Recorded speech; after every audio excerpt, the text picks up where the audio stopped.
A partir de agora, você vai conhecer o desconhecido, o inacreditável, o inimaginável que muito poucos sabiam existir. Você vai saber de uma verdade de causar impacto. Você está pronto?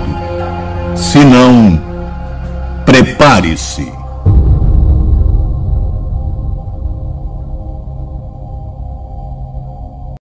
Através do seu Santo Espírito é você. Tenha muito cuidado com os religiosos. Tenha muito cuidado principalmente com aqueles que se parecem os mais santos. Cuidado com o protestantismo. Cuidado com a religião evangélica. Porque é nessa que as pessoas mais confiam, achando que é a religião do nosso Salvador. E na verdade aquele que morreu por nós nunca teve nenhuma religião. Muito menos a que mais engana. A religião evangélica. Cuidado, eu não falo aqui de pastores individuais ou de pessoas, eu falo do sistema. Os Illuminati, com a ONU, dominaram todos os setores sociais. E será que deixaram de fora? A religião? Claro que não. É o que eles dominam de forma mais perfeita, porque as pessoas nem desconfiam. Mas a partir do momento que você sabe que está escrito: o nosso Criador não habita em templos feitos por mãos de homens, que o nosso Salvador morreu para transformar você no templo, um templo verdadeiro, morada do Altíssimo, que Ele próprio destruiu aquele templo que nem era de Salomão, mas de Herodes, e em 3 dias ergueu um templo verdadeiro, o templo do Espírito Santo, aquele que morreu por nós, que nunca pregou denominação nem religião, aquele que disse que entre os gentios os fortes dominam os fracos. Mas entre vós, contudo, não será assim. O que quer dominar, que seja dominado. Então não há, nas questões espirituais, para nos preparar para a próxima, ninguém, nenhum outro homem, que possa se colocar entre você e o Criador. Porque assim como foi rasgado o véu de alto a baixo, isso é muito repetido, também as pedras se fenderam, e isso não é dito, eles escondem, mas está escrito no mesmo local. O véu do templo se rasgou e as pedras se fenderam. Não há mais véu do templo, não há mais templo de pedra. Há o templo, morada do Altíssimo, que somos nós, que somos erguidos, edificados para a morada do Espírito, conforme está escrito. Assim, meu amado, cuide que ninguém vos engane, porque dízimo na Escritura nunca foi dinheiro. Somente os levitas tinham direito de tomar o dízimo, e esses brasileiros, definitivamente, não são levitas. Nos enganam em quase tudo. O Israel de hoje é constituído de uma única tribo, tribo de Judá. Pergunta: onde estão as outras 11 tribos? Leia na Escritura e você saberá, mas não espere saber do seu pastor, porque ele não tem interesse em te falar sobre isso. A adoração nossa é em espírito, porque o Pai é espírito. Um espírito não bate palmas, um espírito não canta. A nossa adoração é em espírito, porque é o nosso espírito que geme com gemidos inexpressíveis ao Espírito do Pai. E eles nos enganaram. Disseram que é o Espírito Santo que geme com gemidos inexpressíveis. É mentira, leia com atenção. O nosso espírito é que geme, tudo é em espírito na nova aliança. Não há obrigações nenhuma terrestre de culto divino, porque Paulo bem escreveu: o mandamento anterior era constituído de práticas de cultos divinos e de um santuário terrestre. Por isso ele diz: não deixe a vossa congregação, que é a nova aliança, para voltar para os rudes mandamentos da lei de Moisés, porque pela lei de Moisés, pela boca de 2 ou 3, morre sem perdão. Então fique na graça onde há perdão. Não tem as práticas antigas de templocentrismo. Templocentrismo foi criado por Constantino, o imperador romano, que transformou o império político de Roma em religioso. Os conselhos que eu dou para você, neste final deste trabalho, é que você leia a Escritura de forma linear. Não pegue mais capítulo nem versículo, porque isso não é da Escritura, isso é da Bíblia. Isso foi inventado há muito pouco tempo atrás, quando a Bíblia foi popularizada. Assim deixaram a Bíblia chegar até você. Antes ela era proibida. E por que era proibida? Porque você não podia ler na íntegra. Se você lesse de forma linear, você saberia da grande mentira do cristianismo. Hoje, nós podemos voltar à Escritura. É só não levar mais em conta o que acrescentaram. Está escrito para que ninguém acrescente, e eles acrescentaram. Capítulo, versículo, concordância, epígrafe não faz parte da Escritura. E outra coisa, meu amado, quando você abre a Bíblia e vê escrito numa página em branco, Novo Testamento, é mentira. Leia que você vai ver. Você vai continuar lendo a Velha Aliança, mesmo em Mateus, Marcos, Lucas e João, até o momento que o Salvador morre. Até ali é Velha Aliança. A Nova Aliança, que nós devemos obedecer porque estamos nela, começa quando ele morre. Mas a Bíblia está preparada para te enganar. Assim, a Nova Aliança na Bíblia, ela começa na Bíblia de forma errada. A partir daquela página em branco, você não creia mais nisso, ou então você estará fazendo práticas que o nosso Criador não quer que você faça. Estará deitando remendo de pano novo em vestes velhas, ou vinho novo em odres velhos, como bem foi dito pelo nosso Salvador. Assim, amado, saiba, o nosso Salvador disse: este povo me louva com os lábios, mas o coração está longe de mim. Ele não pede louvor, ele diz: eu não aceito louvores de homens. Ele fala: a minha obra é esta, que creia naquele que me enviou. É melhor praticar a obra que ele nos ensinou ou a obra que o sistema religioso nos ensina, que é pagar e continuar pagando para sustentar o templo, que nunca foi a habitação do nosso Criador? Porque quando Salomão fez o templo, ele fez para o Deus que habita nas trevas, segundo as suas próprias palavras, descrita no Antigo Testamento. É só você ler. E eu pergunto: o Criador dos céus e da terra habita nas trevas? Foi ele que apareceu em Gibeá em sonho, para Salomão, e disse: se você andar reto perante mim, eu constituirei seu reino para sempre. Salomão estava reto? Ou já havia se comprometido com a filha de Faraó e com o adversário de Israel, o rei Irão, para a construção daquele templo que o nosso Criador nunca pediu? Dele, seu profeta disse: vocês confiam em palavras mentirosas, dizendo que este templo é do Criador, este templo é do Criador, este templo é do Criador. Palavras mentirosas, segundo Jeremias. Assim finalizo. O que está aí foi criado pelos Illuminati. É uma armadilha, e você cai nela se você quiser. Se não quiser, leia a Escritura de forma linear, e te garanto que ninguém nunca mais vai te enganar. Assim, eu fecho com a palavra: prepare-se.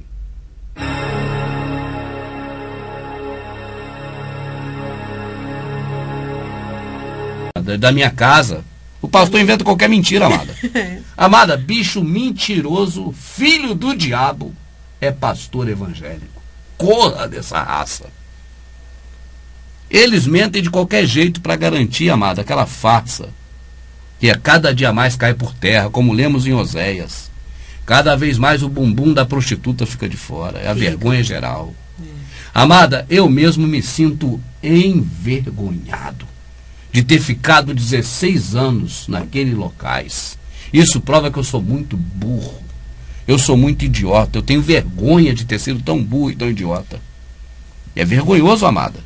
Eu me sinto envergonhado. Como esses caras conseguiram me enganar 16 anos, amada? Você fica admirado assim, porque é uma coisa assim, agora que a gente consegue, como você comentou no começo, enxergar globalmente, nessa questão aí do que eles ensinam, da religião evangélica, e junto com ela o catolicismo, certo. Aí você não entende como você conseguiu ficar tanto tempo, sendo enganado e não enxergou essas coisas mais cedo. Amada, você vê que a coisa óbvia, é só a gente ler, está escrito aqui na Bíblia. A Bíblia está aqui na nossa mão. Está escrito na Bíblia, é só ler. O véu do templo se rasgou e as pedras se fenderam. Entende, amada? Sim. Nem templo passou, nem o que existia passou a existir mais. A prova disso é que hoje, se a pessoa for lá, vai ver que não tem templo naquele local, tem outra coisa lá. Agora, amada, este é o Santo dos Santos e essa é a arca. Essa arca aí, amada, essa representação da arca é aquela mesma que Jeremias disse para nós. Quando os dias se tiverem cumprido, tá certo? Sim. E vocês se multiplicarem na terra, nunca mais se diga a arca do concerto. Verdade. Não a traga mais ao seu pensamento e nunca mais, de forma alguma, faça outra. Hoje é difícil você encontrar um desses locais, amada, que não tem uma arca lá dentro. Outra coisa. O povo não leu Jeremias, porque o pastor nunca mostrou para ela essa parte. Mostra muitas outras coisas que interessam a eles, mas essa parte eles não mostram. E o povo vai ser destruído por falta de entendimento. Exatamente. Porque tu, sacerdote, rejeitou a lei do Criador. E já que tu, sacerdote, rejeitou a lei do Criador, eis também que já vou-lo tenho rejeitado, para que não seja mais sacerdote diante de mim. E naquele dia rejeitarei também seus filhos. É o texto de Oséias. Agora eu entendo que o Criador fala que rejeitará os filhos, porque cada pessoa tem um entendimento, né, o livre-arbítrio de procurar, de buscar, não é verdade? De pesquisar, de buscar a verdade. Minha rica. Se preferem continuar sendo enganados, e muitos até descobrem, mas preferem fechar os olhos para não ver. Amada, é justamente para não ser culpado do que ele não é culpado que ele escreveu assim: eu não levo em conta o tempo da ignorância. Certo. É isso que ele fez. Exatamente. Ele é justo. O Criador é justo como nada mais no universo. Então, para não ter injustiça nele, ele diz: eu não levo em conta o tempo da ignorância. Se você é vítima, você é uma coisa. É verdade. E aí o Criador está vendo isso. Agora, se passa a não ser mais vítima, porque agora já sabe, entende, amada? Já tem consciência, você deve agradecer, porque você não é uma formiga. Até as formigas que não têm um cérebro pensante, elas se organizam. Não é, amada? Elas entendem exatamente qual a função delas.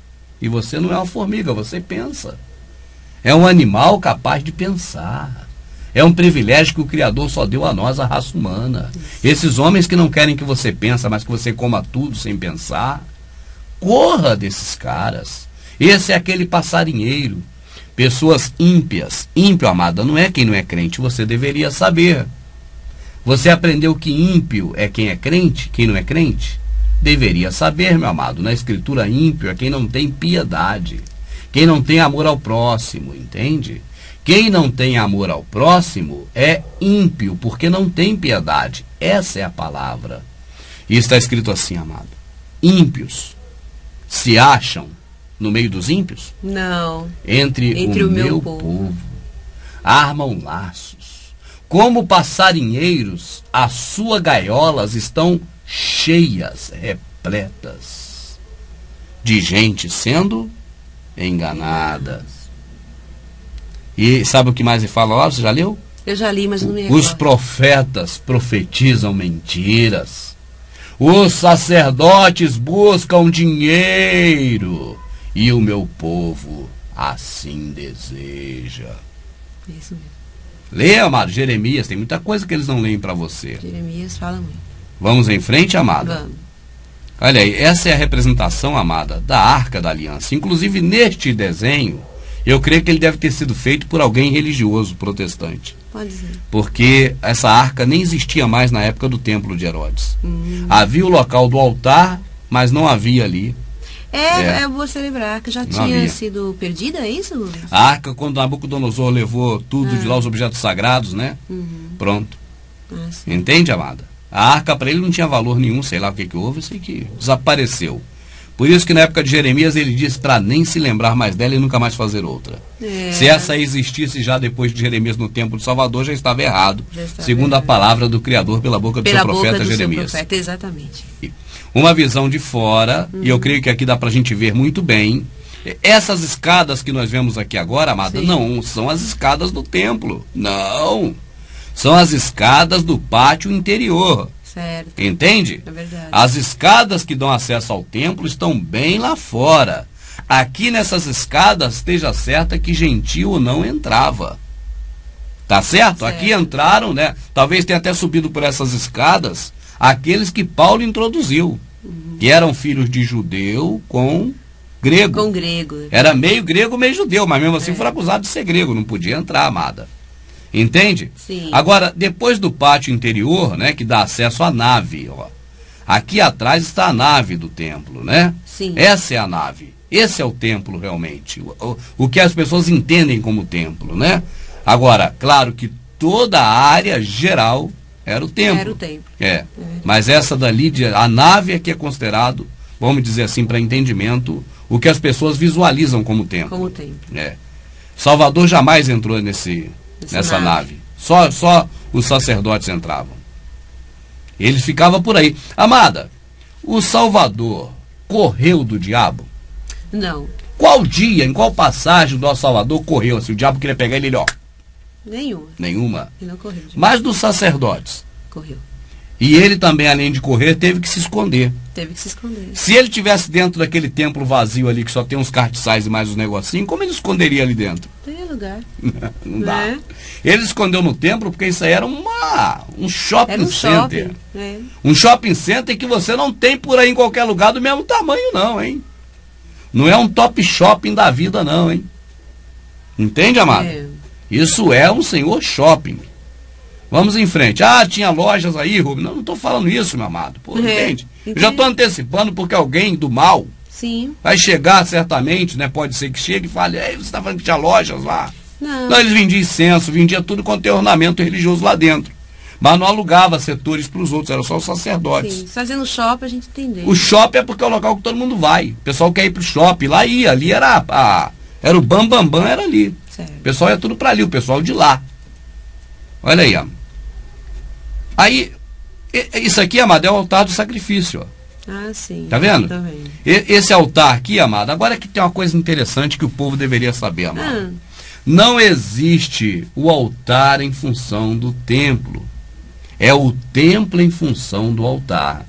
Você deveria saber, assista o DVD Templo é Dinheiro, Sim. que vai aprender muito sobre isso. Mas não é que existe uma coisa assim, eu faço uma igreja e nela eu tenho que fazer um templo. Não. Ó, um altar. Não.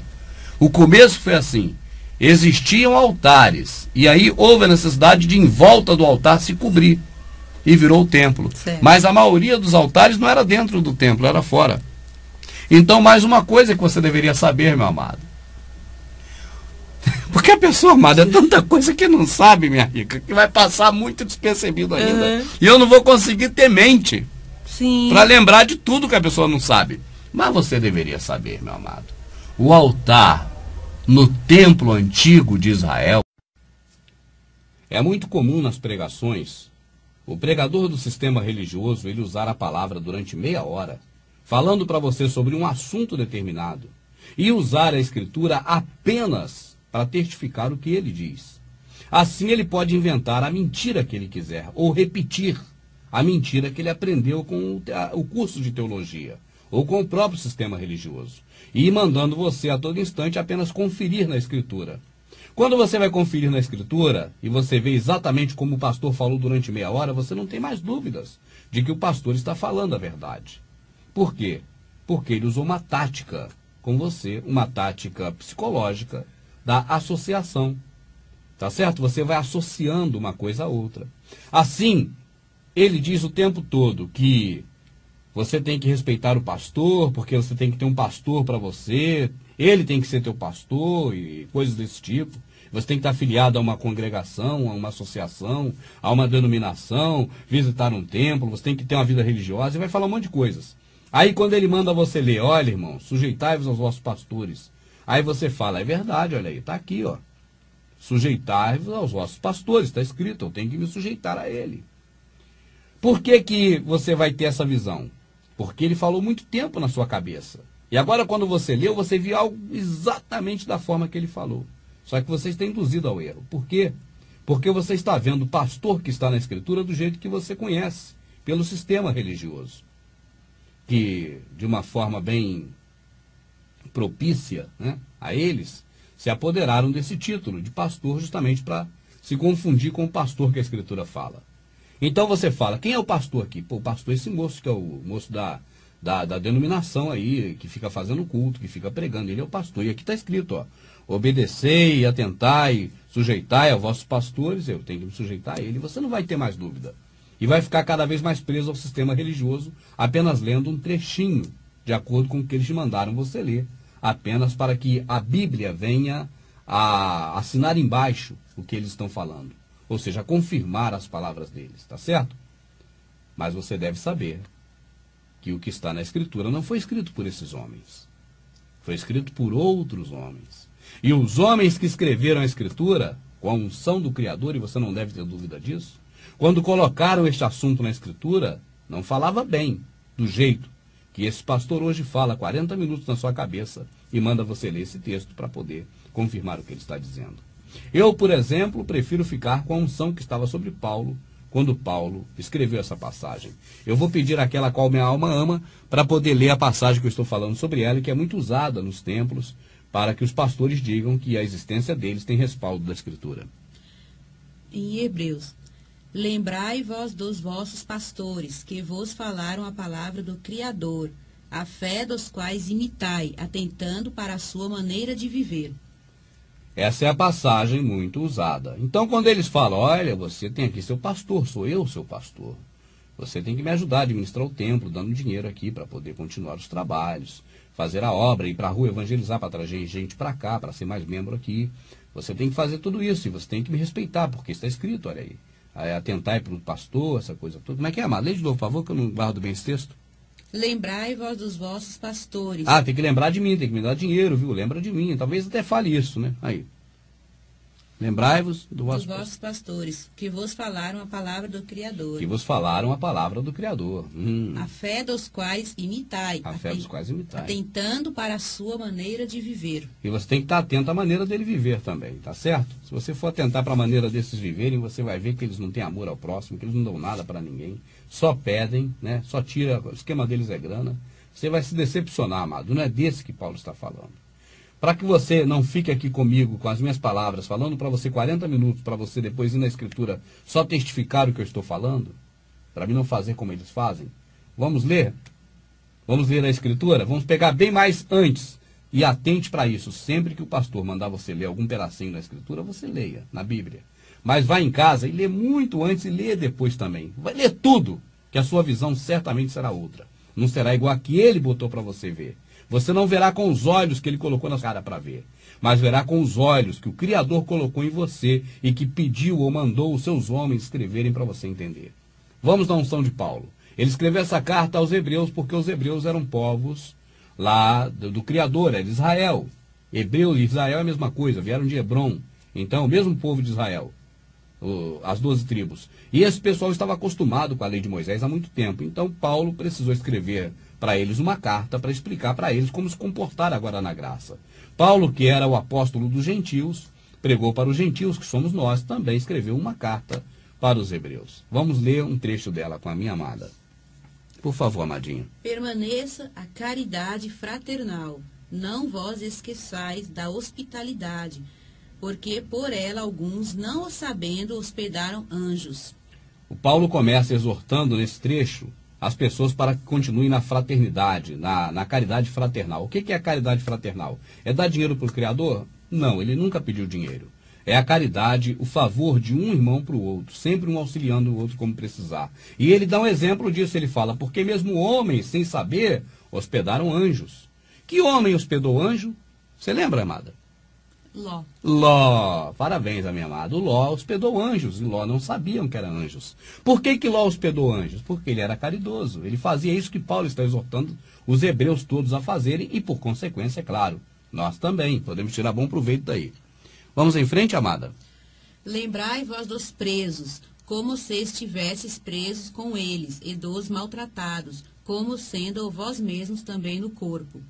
Viu? É para você se lembrar não só do pastor, viu? Mas nós vamos ver quem é esse pastor ainda. Não é o que você está pensando aí não, amada. Nem te ensinaram, não. Pode estar certo que não é. Mas vamos ver de quem Paulo fala. Agora, não é só do pastor também. Ele fala para lembrar também de quem está preso, né? Talvez o pastor não tenha lido isso para você. Talvez ele só tenha lido para lembrar do pastor porque ele está se referindo a ele, puxando para ele. Mas Paulo está dizendo, lembrai-vos dos que sofrem, como se você sofresse com eles. O cara está sofrendo, ajuda em alguma coisa para amenizar o sofrimento. Com os presos, como se estivesse preso. Imagine você preso, amado, sem poder sair de uma cela. Ah, porque é pecador, porque cometeu crime. Não importa, amado, não é disso que Paulo está falando, não. É para você se colocar na posição do que está sofrendo, seja de um jeito ou de outro. Por merecimento ou não, amado. Todos nós é que merecemos sofrer, não é só um que está preso, não. Todos merecemos sofrimento. Nós não valemos é nada, amado. Nós pensamos que valemos alguma coisa. Continuando.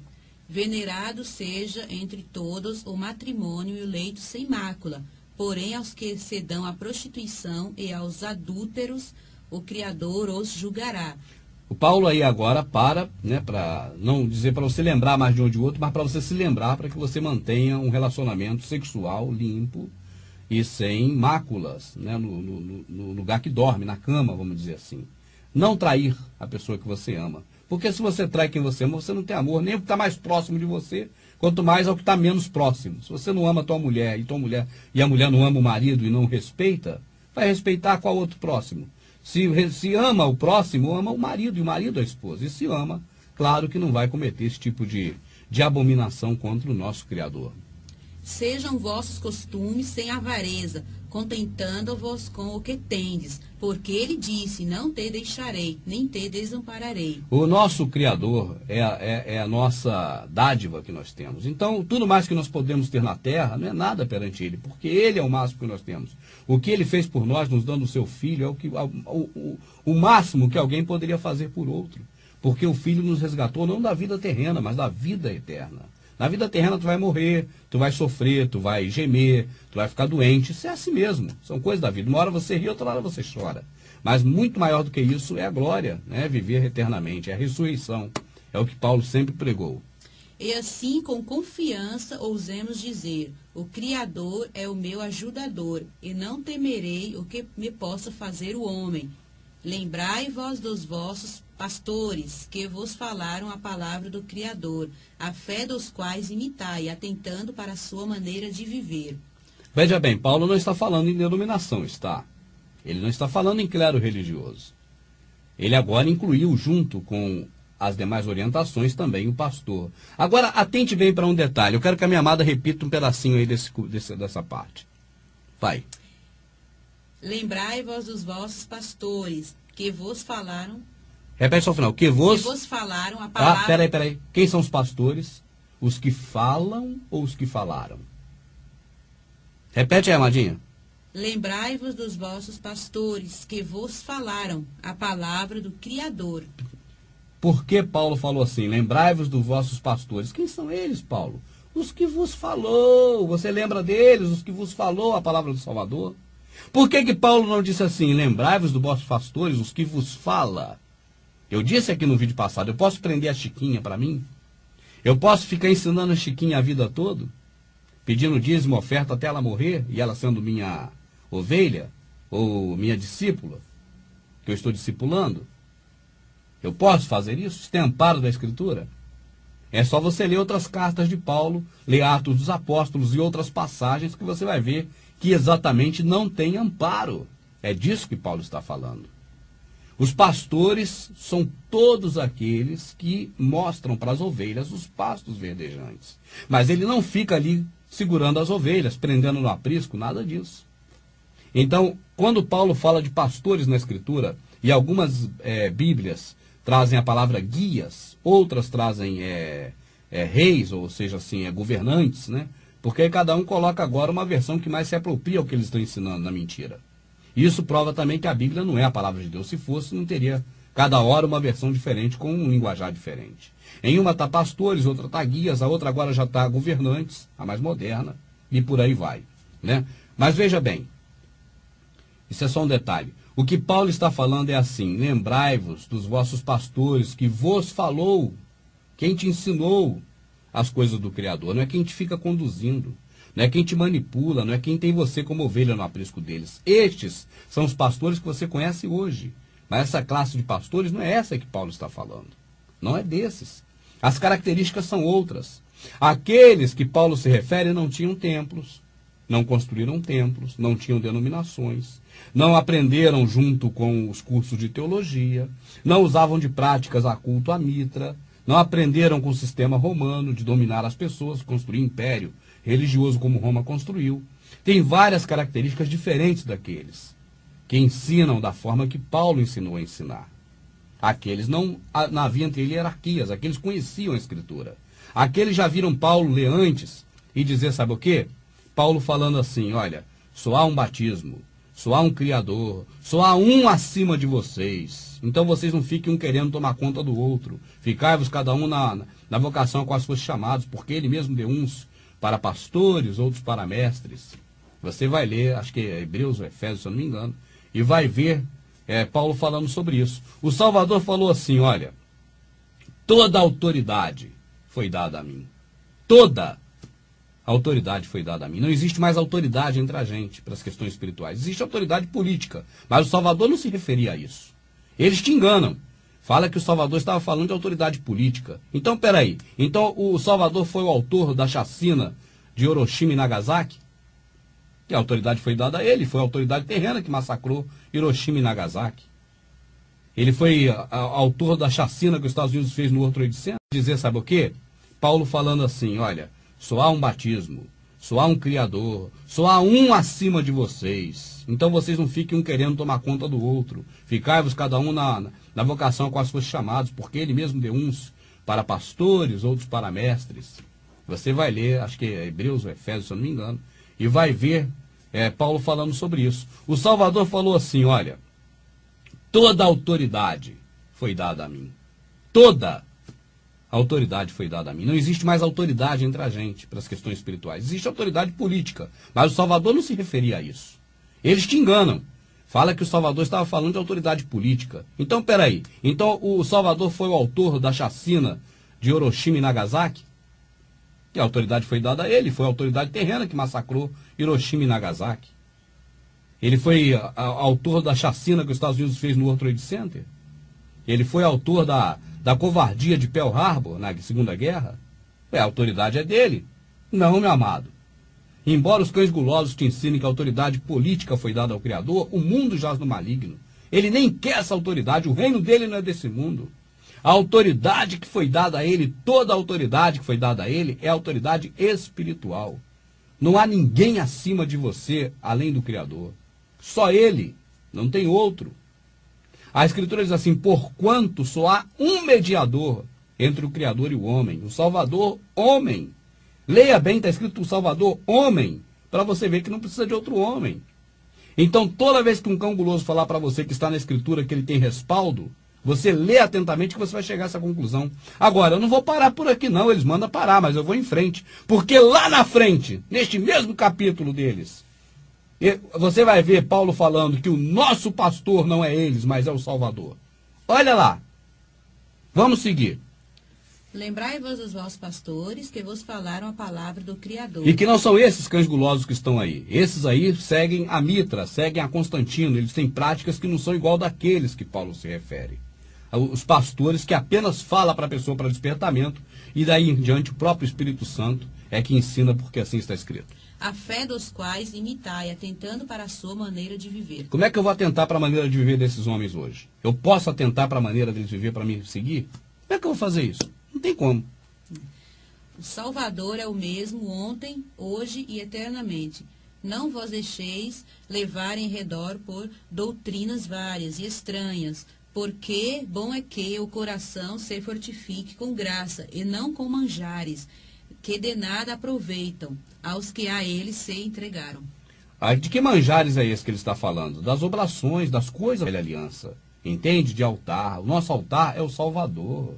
Nós não podemos ter o altar como tem no templo. Aquele templo ali tem um altar ali em cima. E já estão botando até a arca em cima daquele altar. É pior ainda. A arca que Jeremias fala para a gente nem lembrar dela mais. Temos um altar, de que não tem direito de comer os que servem ao tabernáculo, porque os corpos dos animais cujo sangue é pelo pecado trazido pelo sumo sacerdote para o santuário são queimados fora do arraial.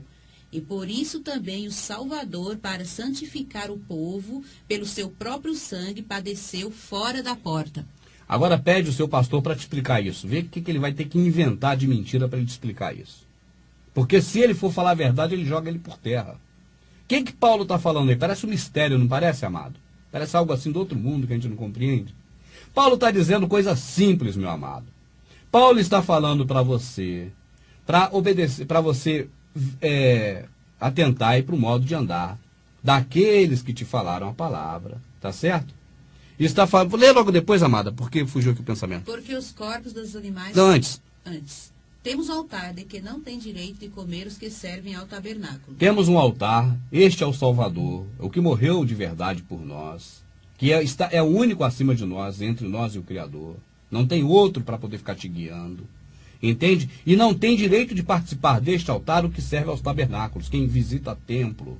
Quem está em templo, tabernáculo é templo, amado, templo de pedra, onde esses homens que se dizem os pastores que Paulo se referia, e não são esses, mas se dizem esses, onde eles ficam, no templo de pedra. Segue, por favor. Porque os corpos dos animais cujo sangue é pelo pecado trazido pelo sumo sacerdote para o santuário, são queimados fora do arraial. E por isso também o Salvador, para santificar o povo pelo seu próprio sangue, padeceu fora da porta. Fora da porta, amado. A porta que o Salvador se refere, a porta do curral das ovelhas, a porta do aprisco. O Salvador padeceu fora do sistema religioso. É isso que está falando. O que acontecia? O sacrifício era algo inerente ao sistema religioso. Você está entendendo? Sacrifício de animais era algo inerente ao sistema religioso. Eram os sacerdotes quem oferecia esses sacrifícios. Mas o sacrifício perfeito do nosso Salvador não foi oferecido por sacerdote dentro do sistema religioso, não. Foi fora. Ele padeceu fora do sistema religioso. É isso que ele fala. Ele próprio, no Evangelho de João, quando ele diz, eu sou a porta. O que passa achará pastagem. A porta do sistema religioso. A saída do sistema religioso. Leia com atenção o Evangelho de João todo e se atente nesse detalhe quando ele fala que o ladrão veio matar, roubar e destruir, que ele está se referindo ao sistema religioso que veio matar, roubar e destruir. É ali um pouco antes. Saiamos, pois, a ele fora do arraial. Fora do sistema religioso. Você quer sair em encontro ao Salvador? Saia ao encontro do Salvador fora do sistema religioso. Dentro do sistema religioso você não o encontrará. Você encontra o capeta, o filho do diabo, falando mentira. Saiamos, pois, a ele fora do arraial, levando o seu vitupério, porque não temos aqui cidade permanente, mas buscamos a futura. Aí você vê esses homens que falam para você essas mentiras. Veja se não são os mesmos que ficam te incentivando com as coisas do mundo. Para que você tenha carro, tenha casa, tenha felicidade aqui no mundo, tenha saúde, tenha tudo que puder aqui do mundo. Vê se não são os mesmos, meu amado. Observe se não são os mesmos. Esses homens que estão aí hoje, aí dizem que são aqueles. Paulo está falando o contrário, contra esses que estão aí hoje, que te manda querer o melhor dessa terra. Ele está dizendo que nós temos algo não aqui, mas fora daqui. Algo no plano celestial. Agora vamos em frente que ele vai dizer quem é nosso pastor. Se são esses homens que estão aí. Portanto, ofereçamos sempre por ele ao Criador sacrifício de louvor, isto é, o fruto dos lábios que confessam o seu nome. Hoje acha que se louvar é cantar música apenas. Não, eu posso falar das coisas do Criador como eu falo, o tempo todo como você fala. Isso é louvar a ele. Tá certo? Isso é algo que agrada o Criador. Reconhecer a sua magnitude. Foi assim que o Salvador ensinou na oração do Pai Nosso. Santificado seja o teu nome, né? Pai que está no céu, acima de tudo. É isso aí, isso é louvor, isso é louvar a ele. Agora, a música também é uma forma de louvar. Só que quando você vê aí as pessoas cantando para as próprias pessoas, o Criador não vai apagar seus sonhos, não sei o que para você e você. Isso não é louvor ao Criador, isso é música que agrada o ouvido de quem ouve. É outra história. Você não pode achar que as músicas evangélicas são louvor. Um exemplo de louvor que eu sempre deixo: ao que estás assentado no trono, sempre reinando, soberano. Esse é um louvor, entende? É a diferença de um louvor cantado para a música gospel que está aí. E essa diferença é muito grande, que as músicas gospel só falam o que você quer ouvir. E o louvor pode ser cantado ou não cantado. Mas não é só disso que o Salvador, que o Criador se agrada, não. Vamos lá. E não vos esqueçais da beneficência e comunicação, porque com tais sacrifícios o Criador se agrada. Beneficência é fazer o bem. Quando é fazer o bem ao próximo, aí a Bíblia, não a Escritura, coloca beneficência, louvor em favor de fulano. Não coloca, claro, para você não saber que é fazer o bem ao próximo. Mas é disso que está falando. Porque com tais sacrifícios o Criador se agrada. Amor ao próximo. Exato.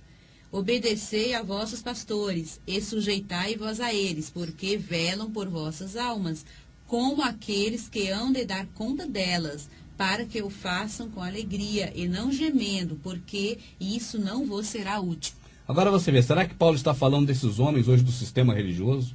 Que leva você para um altar do qual não tem direito de participar, os que servem ao tabernáculo, dos quais quem estão lá não tem direito de participar da mesa do Salvador verdadeiro?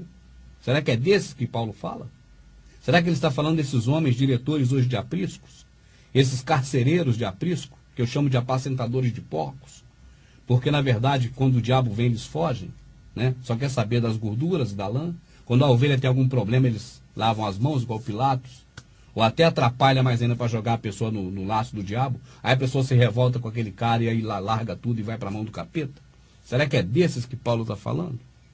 Vamos em frente, amado. Vamos ver de quem Paulo está falando, porque eles não lêem até o final, mas nós vamos ler.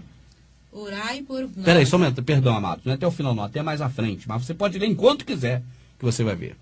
Orai por nós, porque confiamos que temos boa consciência, como aqueles que em tudo querem portar-se honestamente. E rogo-vos com instância, que assim o façais, para que eu mais depressa vos seja restituído. Ora, o Criador de paz, que pelo sangue do concerto eterno tornou a trazer dos mortos o nosso Salvador, grande pastor das ovelhas.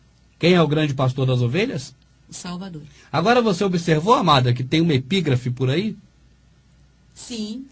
Por que será que colocaram um epígrafe aí? Para nos enganar? É para não separar para perder o sentido da leitura. É. Porque você lê até epígrafe, quando tem epígrafe você acha que está falando outra coisa, porque epígrafe norteou um outro assunto. Para você não ver que o grande pastor das ovelhas é quem? É o homem que está dizendo para você que é o pastor, você tem que se lembrar dele. Quem é o pastor? Ah, o Paulo tá maluco? Uma hora ele fala uma coisa, outra hora ele fala outra? Olha de novo, amada. Esse finalzinho. Será que Paulo ficou pinel?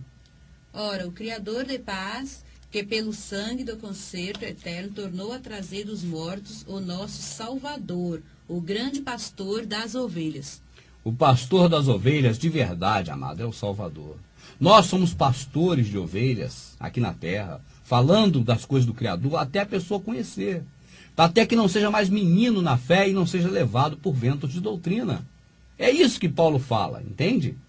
Nós devemos ensinar, porque ele mesmo deu uns para pastores, outros para discipuladores e tal, até que a pessoa atinja a plenitude do Espírito, para que não seja mais menino na fé, levado por ventos de doutrina e enganado por vocês que mentem, dizendo que é outra coisa que Paulo está falando aqui nesse trecho. Ele não fala de vocês, meu querido, porque vocês não fazem parte do grupo. Vocês fazem parte de outro grupo.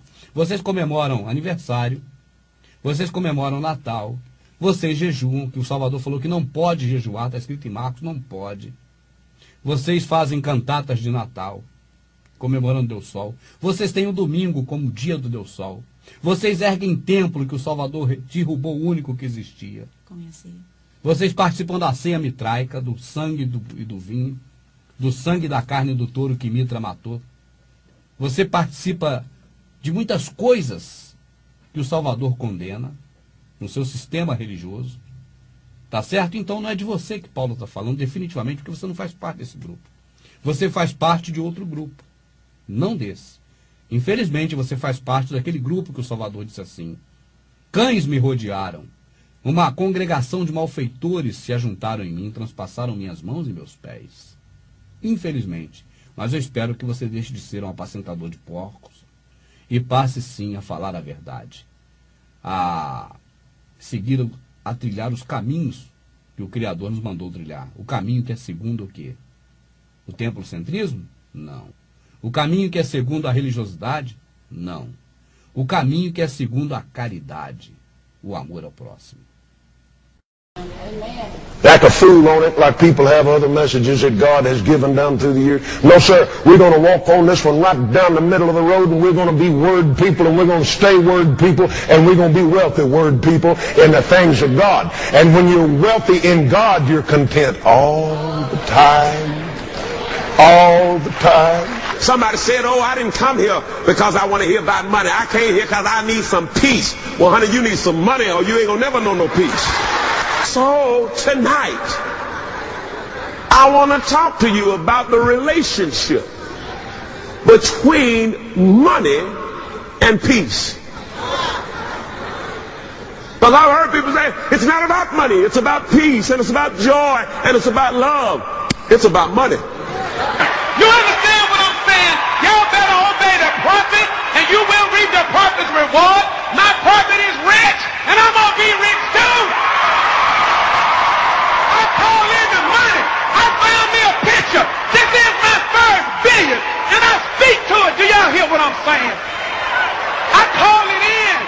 to recognize what this Bible is saying.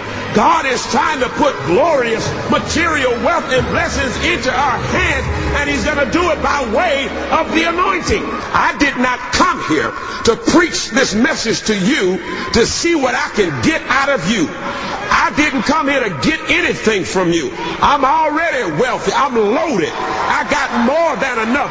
I'm a blessed man. I didn't come here to get something from you. I didn't ride here on Delta. I rode here on my own airplane. You understand what I'm saying? I didn't come here to get nothing from you. I came here to get this message to you. I came here to bring you something that's going to deliver you out of this financial bondage. I came here to get you something that's going to step you out of where you are right now, and you'll never be the same again. It's about money. It's about money. I be out walk on this money. Woo! Woo! Woo! Woo! Get some anointing. You put some up here. Woo! Man. Woo! Put some money. Put some anointing on this money. You put something up here. You put. Woo! Prosper. Prosper, I said. Woo! Woo! Woo! Woo! Woo! Hey! Hey! Woo! Woo! Woo! Glory to God. Hallelujah. Hey! God, your bills are paid. I be out walk on this money. Woo! Woo! Woo! Get some anointing. You put something up here. Woo! Put this anointing on it. I'll put this anointing on it. I tell you what, you put something up here. I put this anointing on this money, man. Woo! Woo! Woo! Get some anointing. You put something up here. Woo! Put this anointing on it. Put this anointing on it. I'll tell you what, you put something up here. Put this anointing on this money, man. Woo! Put some money. Put some anointing on this money. You put something up here. You put. Woo! Prosper. Prosper, I said. Prosper. Give him the money, Lord. Send it to him. Glory to God.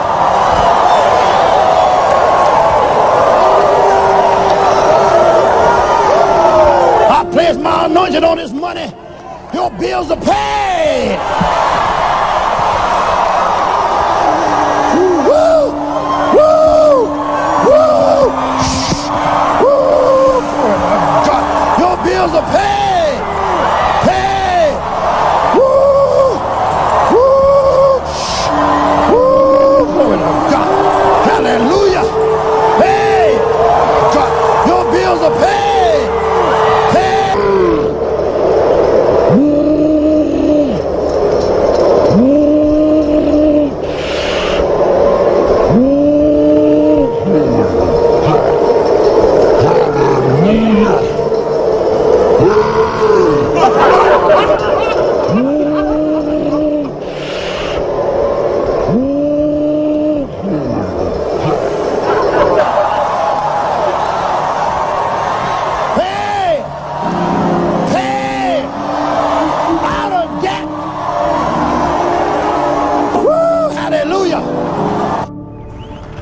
To the Lord Jesus Christ. Oh, the Lamb. Jesus is so good to me tonight. Hallelujah. Thank you, Jesus. I praise the Lord. Oh, glory, glory. Hallelujah. I feel good in my soul. Praise the Lord. Oh,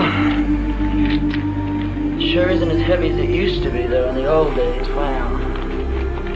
It's really heavy then. I rebuke the powers of darkness. Oh, Yalamasi, Yalamasi.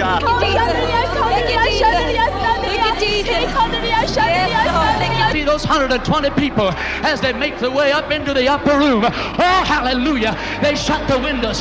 They locked the doors for fear of their lives. But I see them as they got down on their knees and they began to pray. And I see the Holy Ghost as cloven tongues of fire. Find out where that dove went. Well, that climax on that dove was it. I like that. I got that when I was down in Texas. You know Fitzgerald? Yeah, well, Fitzgerald. I preached that the first time in his church.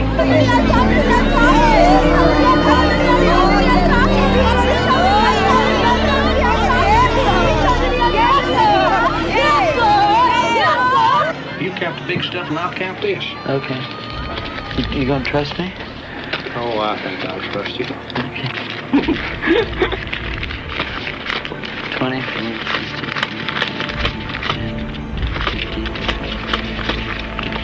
You sure will put it straight. Burning the hell, that's really a drag, you know. And I'm hoping that maybe they'll see that that's not where it's at, so that you can, like, you could go if you want to do it in church or at a rock concert, whatever. As long as you get off, that's okay, but you don't have to worry about, you know, everyone someday going dangling up to heaven. We're going to walk on those golden streets, you know.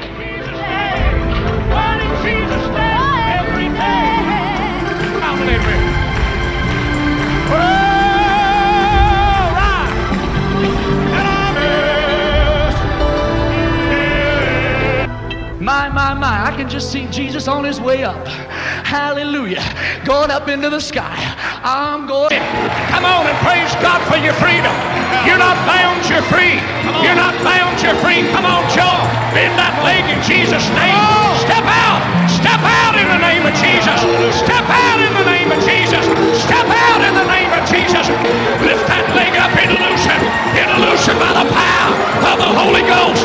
Hallelujah. Hallelujah. Hallelujah. Hallelujah. Hallelujah. He's free right now. He's bending that leg right now. God's setting him free right now. The doctor said he'd never do it. Over a year it's been stiff, but tonight it's free. Hallelujah. Hallelujah. Hallelujah. That's right. Thank you, Jesus. Glory. Thank you, Jesus. Thank you, Jesus. Thank you, Jesus. Hallelujah. Hallelujah. Hallelujah. Thank you, Jesus. Hallelujah. This is God's day. And if it's God's day, it's your day. Hallelujah. This is the day of the children of the Lord. Hallelujah. Hallelujah.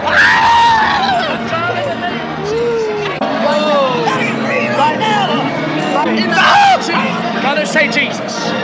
Right now, Jesus.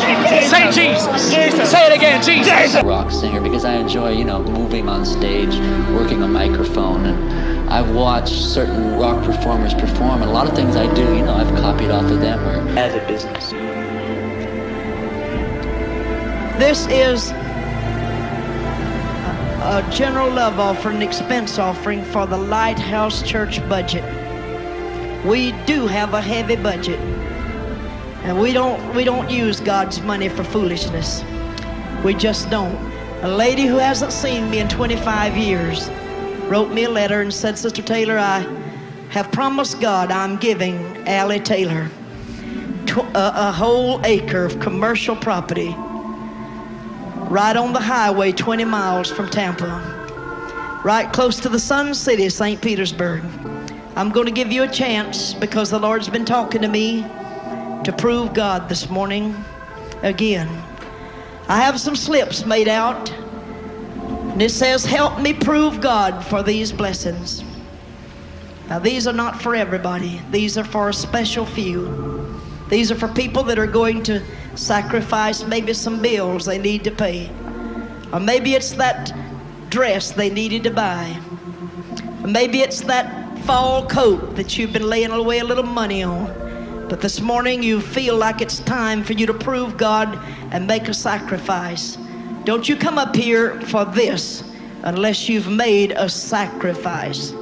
Now, everything you give to God's not a sacrifice. It's your reasonable service to give every dime you can to the Lord. But when you take something that hurts, like I've done down through the years and like many of you have done, and give to God, God will give you this morning what you stand before me for He spoke to me to do this. While they're coming, if you have a prove me offering, I want you to fill out one of these slips, and then you're going to get in the other side and line up till I get there. Don't put it in the basket over there. Don't put an offering in the basket over there till I get there. Everybody march for this great general offering this morning. Get in this line if you have a prove me offering. Line up over there. Oh, yes, Jesus. The sacrifice offering is on your left this morning. Just get in line.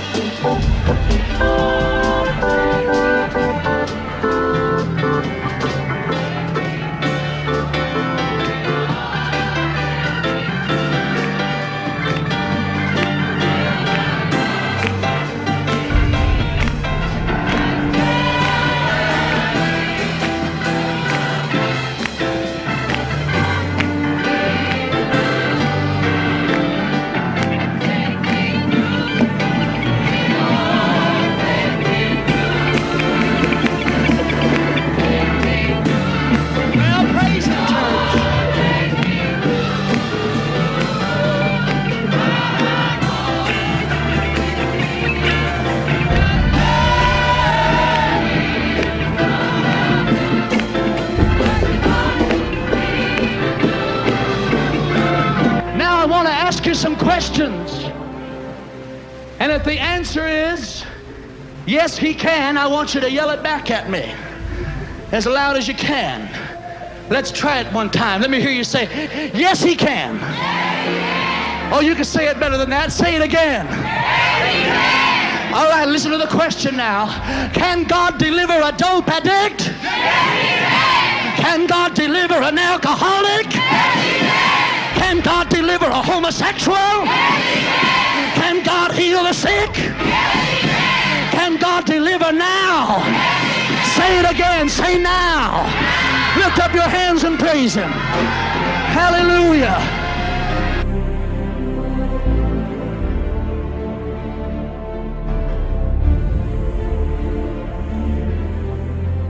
I worked for 75 cents an hour with a pick and shovel, and I preached on Sundays and pastored the church, and I said, because I was faithful, God's now given me a Cadillac. Hallelujah. Son-type relationship, because he won't talk about the time when I was a child. So our relationship is completely, a lot of voids in it, because when we see each other, we're like walking on needles, you know, and we have nothing really to say to each other. We talk about his trees and his yard and different things, but there's no communication at all.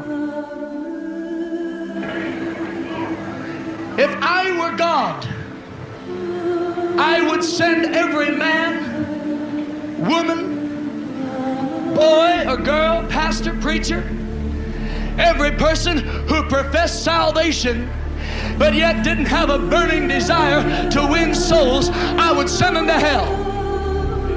Oh, yes, I would. And I would let them remain among that sea of lost humanity until they had a burning desire.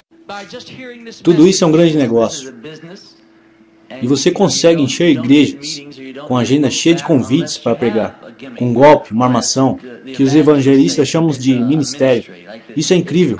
Por exemplo, o pastor fulano de tal igreja, ministério em posição das mãos, confessa uma profecia de prosperidade. Esse golpe, quando os ministros aplicam esse golpe, eles têm a igreja cheia e conseguem fazer um dos maiores golpes.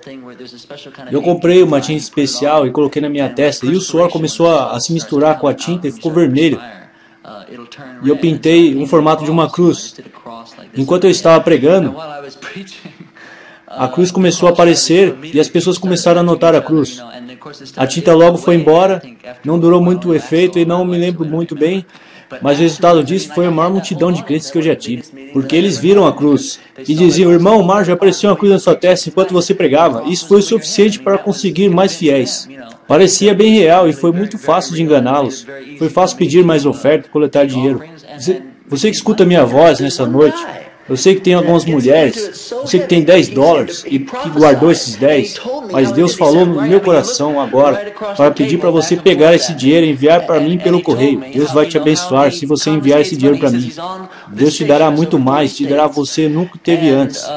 Se você estiver falando ao vivo e estiver sendo escutado por 40 estados, no horário onde milhares de pessoas estão te ouvindo, chances são de que pelo menos 200 ou 300 senhoras com $10 guardado, entre essas senhoras, 300 senhoras, pelo menos 200 vão te enviar $10. Você vai ganhar 2.000 rapidinho. Esse é o jogo que você tem para coletar mais dinheiro. Você fica nesse negócio e não sai mais.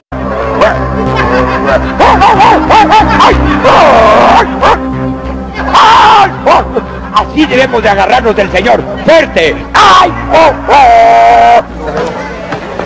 Felicidades, pastor, felicidades. Estuvo buenísimo el servicio. No, y el número ese del perro. Sensacional. Dios, cómo me he reído. En serio que me divertí. Qué bueno que le haya gustado, doctor. Pastor, sí, voy a invitar, si usted me lo permite, a unos empresarios muy importantes. Sería bueno que conociera nuestra congregación, ¿no lo cree así? Desde luego que sí, doctor. Hasta luego, pastor. Hasta luego. Espero que esse vídeo que você está assistindo seja mais um dos tantos vídeos de despertamento que nós temos colocado aqui no ar, para que você que está dormindo acorde e veja que estão te enganando feio. Vamos analisar alguns desses vídeos.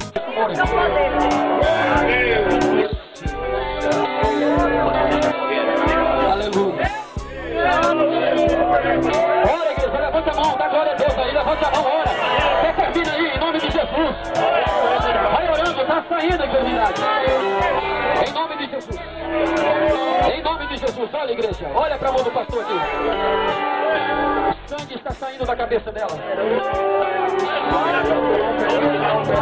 Não há nenhuma ferramenta cirúrgica aquela que você vê nos médicos aqui. Só a mão de um homem de Deus. O primeiro é esse milagre fantástico.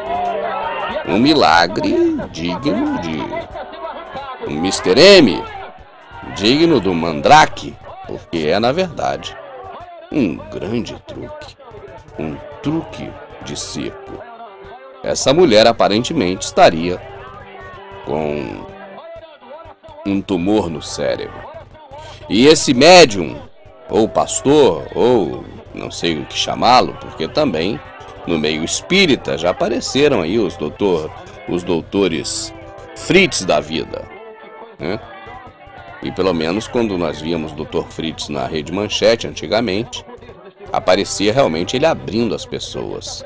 Esse aí que você vê agora, nessa denominação, embora os gritos de Deus está operando, de que Deus é maravilhoso, olha como Deus trabalha, olha como trabalha a mão do homem de Deus, embora o locutor, animador ali fique falando essas coisas para mexer com o sentimento das pessoas, mas nós vemos que ele faz realmente um truque muito mal feito.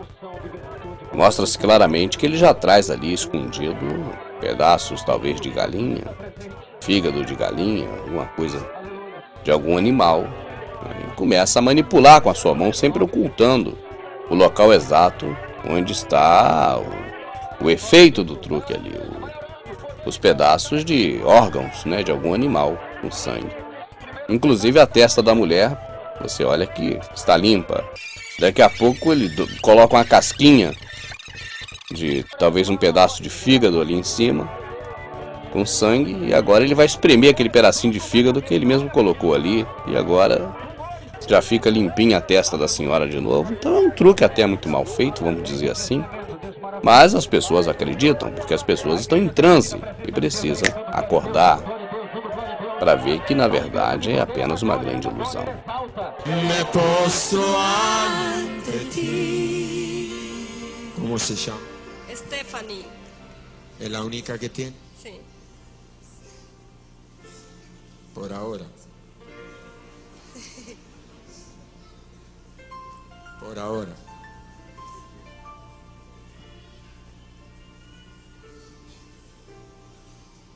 Esse outro cidadão diz que consegue colocar as pernas de uma criança que nasceu com perna, uma maior, outra menor, no mesmo tamanho. E dá toda uma preparação para isso. Não é só ali chegar ali e dar uma puxadinha na bota da criança ou na perninha da criança para poder parecer que ela ficou no lugar. É algo assim, né? Não é apenas fazer isso, tem que ter todo um clima antes para poder convencer as pessoas de que há realmente um milagre. E na verdade o que nós observamos é que esses homens, eles buscam atrações para as suas casas.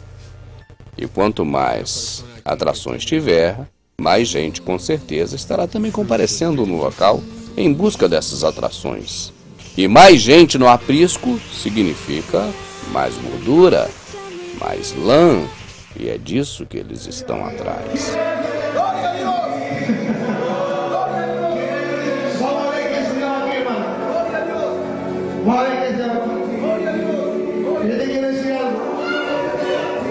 Yo creo que Dios puede hacer este milagro. Lo creo. Yo no sé qué va a pasar. Otra rama andaba acá, estaba aquí, la avanzaba. Gloria a Dios.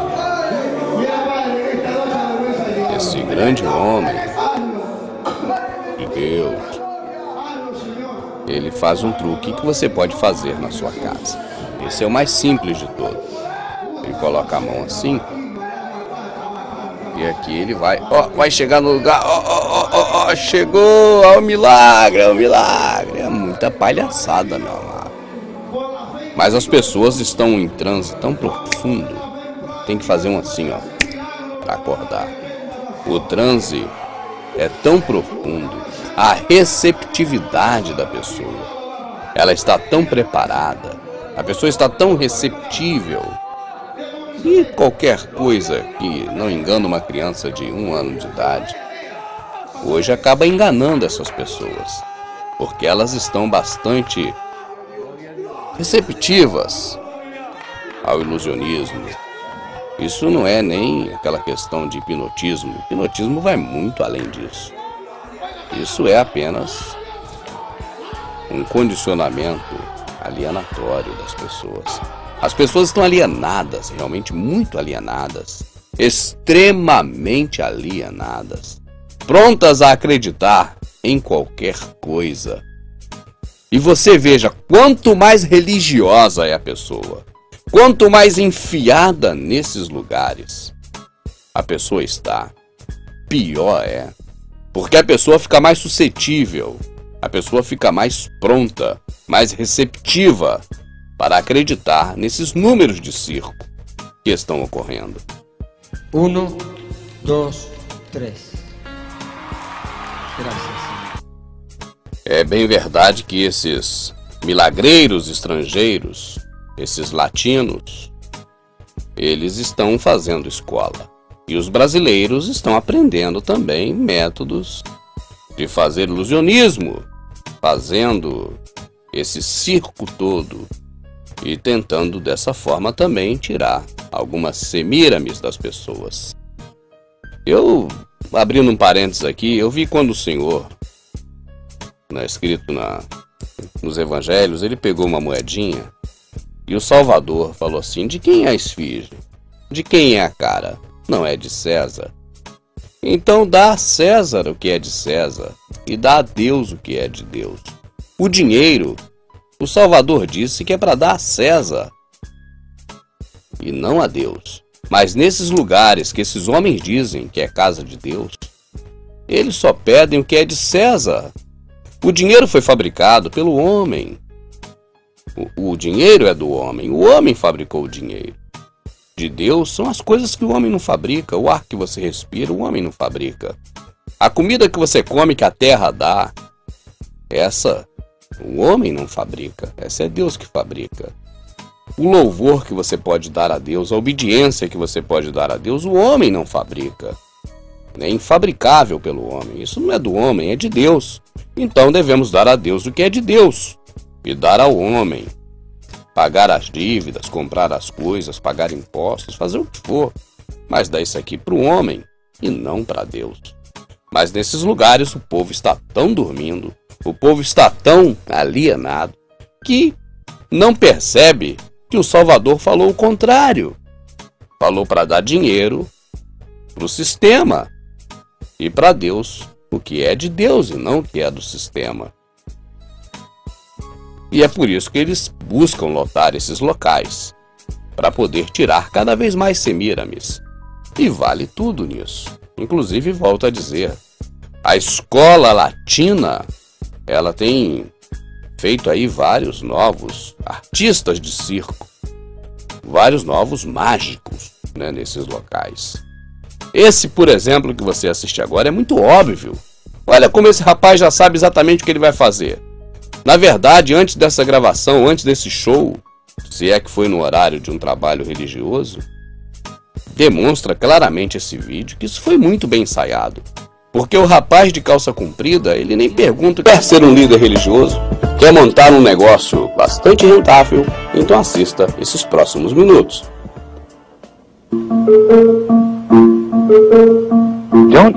Você quer seguidores devotos que abandonem a própria família por você, que dão todo o seu dinheiro a você, que tragam novos amigos para você, que desistam de suas próprias vidas por você, que te considerem um Deus e até que matem por você? Eu te amo.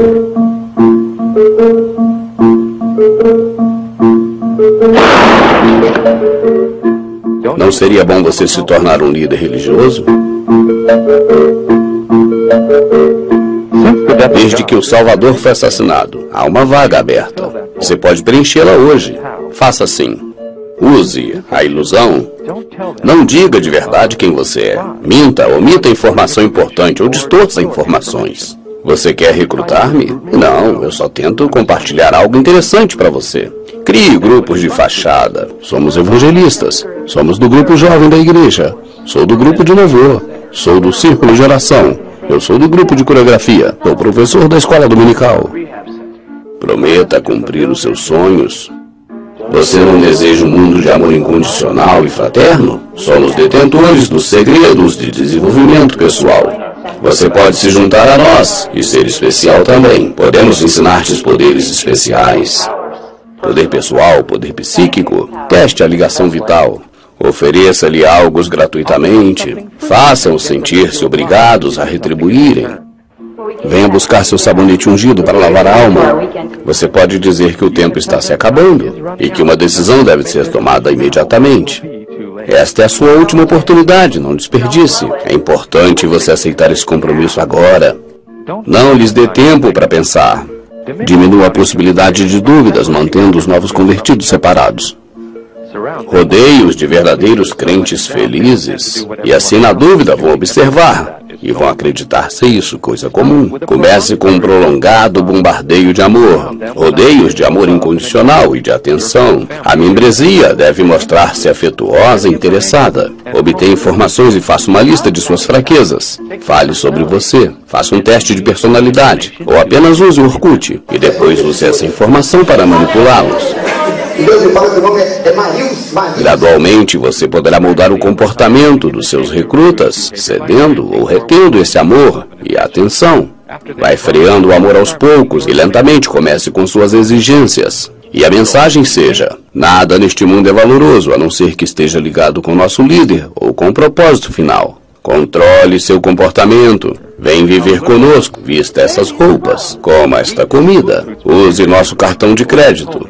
Descreva um calendário rígido, crie rituais anti-pensamento, levante fundos, crie atividades doutrinárias, dê-lhes tarefas mensais, introduza jejuns, faça vigílias noturnas, ocupe o máximo possível o tempo das pessoas com sua denominação, mantenha-os ativos e com o menor sono possível.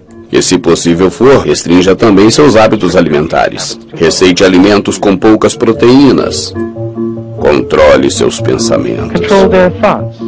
A nossa ideologia responde a todos os nossos problemas. Deixe a nossa doutrina pensar por você. Controle as suas emoções. Incite culpa. Existem pessoas morrendo de fome neste momento. Não use o seu potencial. Você colou na prova. Medo. Olha, o diabo vai te carregar. O diabo vai roubar tua alma. Ele vai te destruir. O devorador vai comer toda a tua comida. Controle a informação. Não deixe que eles saibam do que ocorrerá logo mais no culto.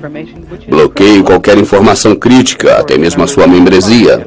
Encorajem pessoas do grupo a espionarem os demais e te delatarem. Introduza uma quebra mental disfarçada de despertar espiritual. Enquanto meditava, senti um vazio infinito assustador. Isso é bom. Está se transformando. Continue. Está chegando a Deus. Você está renascendo. Está se tornando uno com a nossa família. Torne-os paranoicos com os próprios corpos ou processos mentais. Você está combatendo a tua natureza pecaminosa. O teu corpo está intoxicado. Diga-lhes que uma parte da sua mente precisa ser eliminada para encontrar a felicidade. Você deve renovar a mente tóxica. O teu ego é a fonte de todos os seus problemas. Eu já nem sei quem sou eu mesmo. Muito bem, agora você está livre. Na realidade, você nem sequer existia para começar. Apelo à autoridade. Ela pode provir de uma fonte divina. O livro, a Bíblia Sagrada. A sua Bíblia claramente diz que eu sou o Messias. Investigação científica fraudulenta. Estudos científicos provam que a minha técnica funciona. Um conhecimento especial. Eu sou o mestre iluminado do universo. Invente histórias sobre si mesmo para elevar a sua importância. Eu inventei o ar. Eu tenho atenção especial do Espírito Santo. Mas não seja estúpido.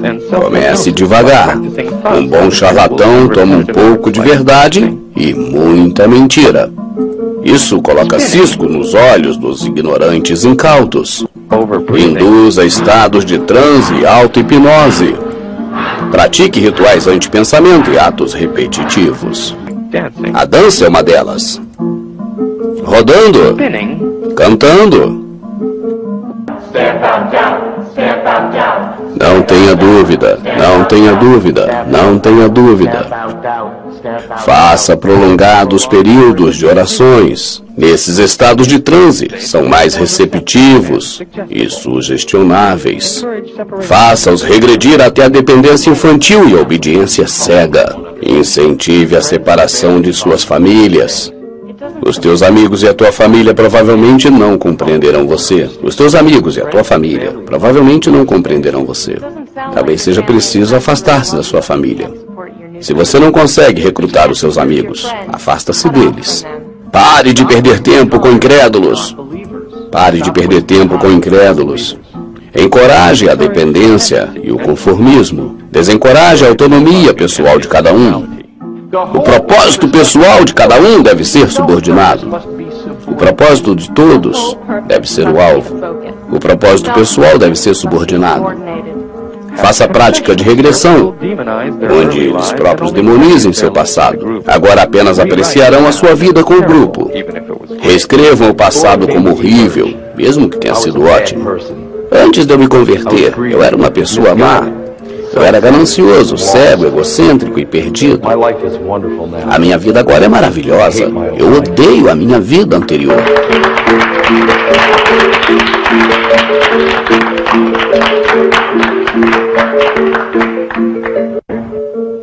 Isole-os do resto do mundo. Faça-os se sentirem parte de uma elite com uma missão muito importante. Algum dia, monumentos serão erguidos para nos homenagearem. O grupo permanecerá unido se você criar bodes expiatórios e inimigos virtuais. Demonize os que estão fora do grupo, como menos humanos, preconceituosos, corruptos, conspiradores contra o grupo, qualquer coisa do tipo. Desenvolva uma mentalidade tipo nós contra os outros. Diga que os pensamentos críticos são provas de crimes contra o grupo. Comece a investigá-los e invente crimes. Eu acho que eu quero sair. Você deve estar louco. Faça-os sentirem-se culpados. Você espera salvar o mundo assim tão facilmente? Todos nós somos chamados para fazer sacrifícios pela causa. Logo, na primeira dificuldade você já desiste? Você é fraco. Você quer seguir em frente com a nossa liberdade ou voltar aos seus velhos hábitos imundos? O que é mais importante? A nossa missão? A nossa família? A salvação eterna? Ou as tuas angústias mesquinhas? Você está sendo negativo, ignorante, egoísta, pecador. O nosso líder é infalível. A doutrina é infalível. Deve existir algo errado com você. Se há algo errado, é em você. Há algo errado contigo. Há algo errado contigo. Há algo errado comigo. Há algo errado comigo. Sim, existe algo errado. Crie a doutrina do medo. Diga-lhes que podem estar possuídos por espíritos de demônios. Sugira que se saírem, pode acontecer-lhe algo de mal. Eu só estou te avisando. Se você largar a nossa congregação, você pode sofrer um acidente, adoecer e até morrer. É assim tão simples. E então, não quer se tornar um líder de uma denominação? Você não quer seguidores devotos? Que dão todo o seu dinheiro a você?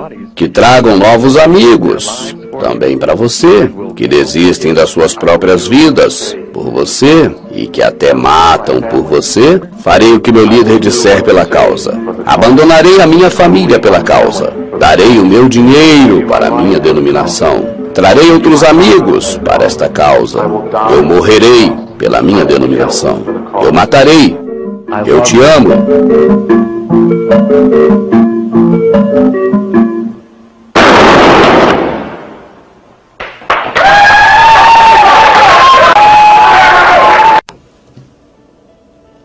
Esta foi apenas uma Agora, a situação é outra. Você está desempregado? Está difícil para arrumar um emprego? O dinheiro está curto? Monte uma nova denominação para você. A cada 2 dias, uma igreja é aberta em São Paulo. Você vai gastar R$200 indo até o cartório mais próximo da sua casa e registrando a sua nova denominação. Simone é cabeleireira, mas está feliz com outra porta que conseguiu abrir para mexer com a cabeça dos fiéis. Na casa onde mora, zona leste de São Paulo, fundou uma igreja. Em 3 dias, você já poderá, então, começar a convidar as pessoas para participarem da sua nova denominação. Parentes, vizinhos e amigos são os primeiros fiéis. Não importa se ela vai ficar na sala da sua casa, ou na sua garagem, ou até mesmo no seu quintal. O quarto era para cá e a sala era para cá. Uma parede derrubada e os 2 cômodos deram lugar ao salão. Basta você dispor de R$200 e fazer um contrato no cartório. CCM da prefeitura, tá? E aqui é o Com 16 anos, ela frequentou outras igrejas. Decidiu agora montar a dela e se autopromover pastora. E aí, você agora terá que atrair as pessoas até o teu local de prática religiosa, para que você então possa extorquir essas pessoas e ter o teu salário mensal. Eu estou entendendo. Agora, é claro que essa ideia você não está sendo o primeiro a receber nem a ter. Muitas pessoas já pensaram nisso antes de você e fizeram assim.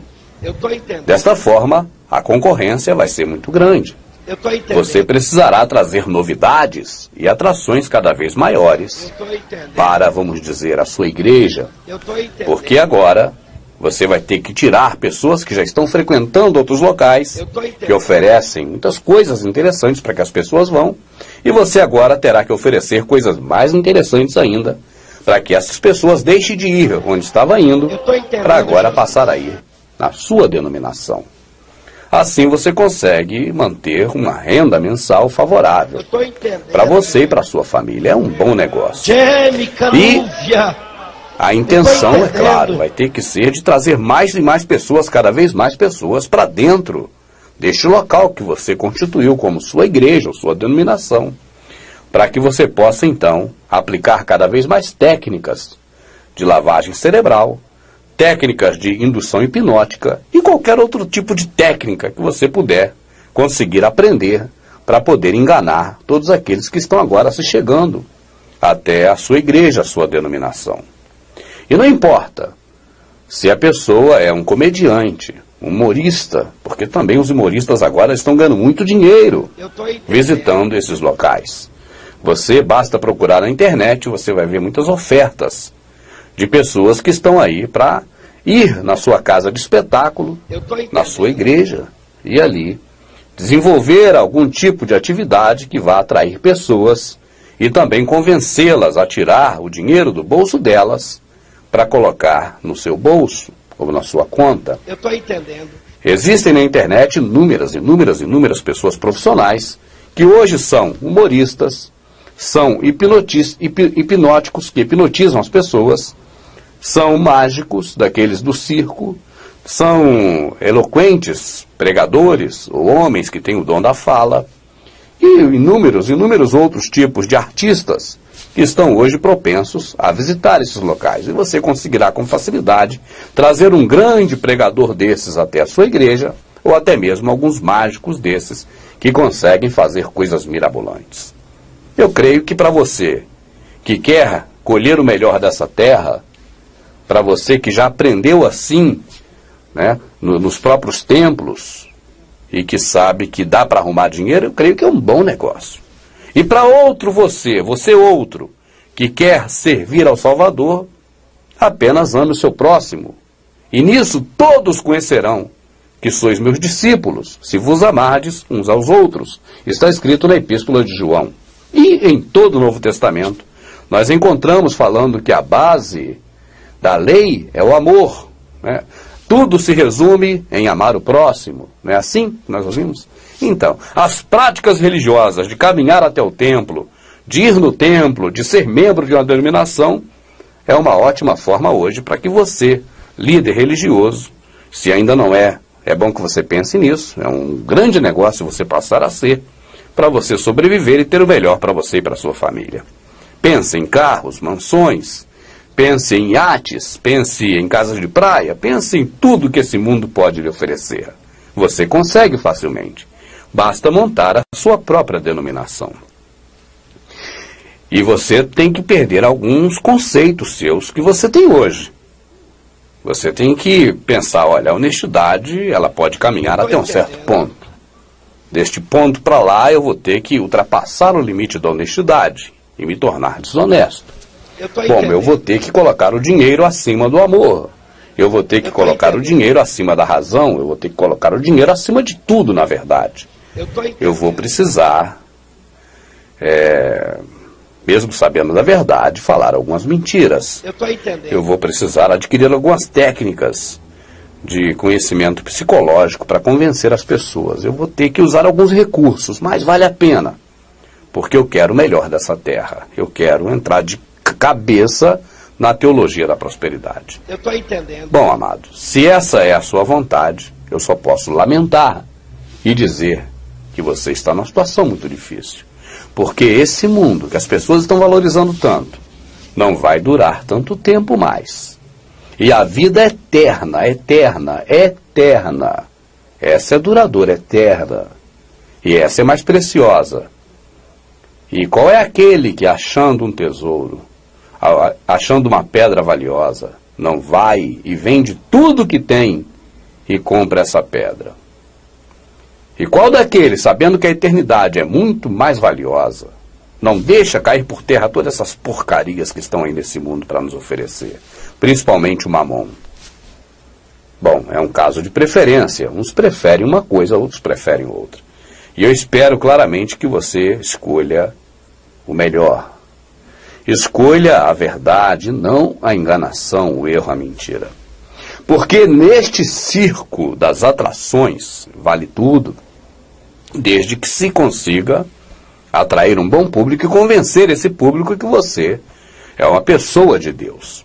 Imagine, por exemplo, você vai fazer uma visita num templo religioso de alguém que te convidou. E você vai chegar para os irmãos e vai fazer ali, antes, é lógico, do dia da sua apresentação, você vai fazer ali uma atividade social de boas-vindas, vai conversar com as pessoas, dialogar, e vai procurar informações. Ah, fulano, você é o Fernando? Oh, que bom te conhecer, Fernando. Trabalha em quê, Fernando? Não, eu tenho minha loja ali do lado de lá da rua, uma loja muito boa, que eu vivo disso e tal, estou trabalhando, Deus está abençoando. Ah, tá bom então. Tá bom, Fernando, daqui a pouco eu volto aqui para conversar com você. Deixa eu ir na Marisa ali. Oi, Marisa, irmã Marisa, tudo bem? Não, tudo bem. O meu salão de beleza tá assim, tá assado, e tal, eu sei fazer a unha muito bem, cortar um cabelo, e, graças a Deus estou indo bem. Ah, tá bom, Marisa, que Deus continue abençoando. O Senhor é poderoso, vai. E vai para outro, e vai pesquisando todo mundo. Daqui a pouco você já sabe que um é dono de um tipo de loja, o outro trabalha com outro tipo de atividade, agora você vai para a internet. Oh, que maravilha. Essa internet é um Deus poderoso. Eu vi uma mulher com negócio de flor. Tem alguma coisa? Alguém você tem alguma... minha mãe. Sua mãe? Dona Ângela, está ali, ó, na segunda fileira. Meu Deus do céu.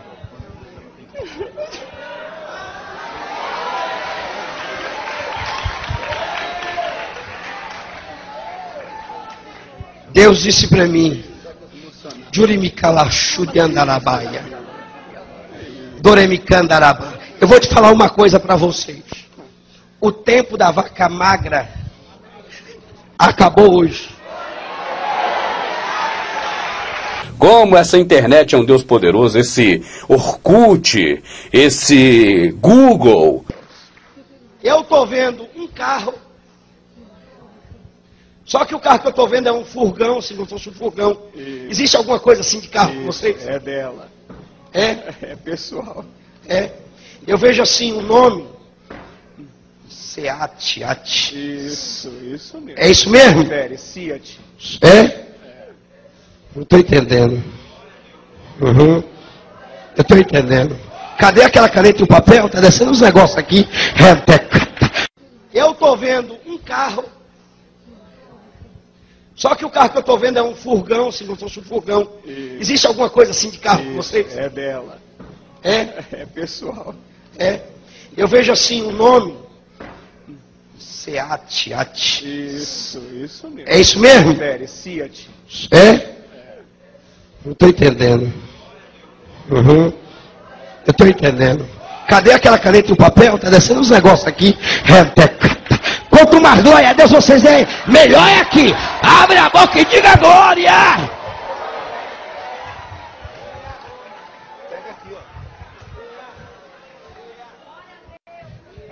Isso aqui não é espírito Chico Xavier não, viu, irmão? Isso aqui é a unção do céu. Amém. É joelho no chão. Amém. Ande. Eu estou entendendo, Jesus. Sim, sim, sim, sim, sim, sim. Essa placa tem alguma coisa a ver com vocês? GNH 50.